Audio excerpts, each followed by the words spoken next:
နဲ့ပြုရှိပါတယ်ဒီကုမီမောင်နှမတွေကျွန်တော်ဒီစီဘောကိုကျွန်တော်ဖိတ်ချင်ပါဒီကုမောင်နှမတွေအားလုံးဗမာပြည်အတွက်စင်တော်ဆင်းရဲတွေဆက်ကြပါ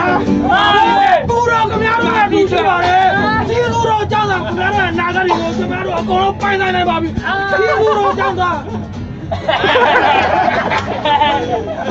ရမပိတ်တယ်ဟုတ်တယ်ဒီဘယ်သူမှရင်မတွေ့ဘူးဘုလိုဆိုင်တယ်ဘာချောင်းမဲ့တဲ့တော့လာကနေကမူတော်လာကိုရောရှိ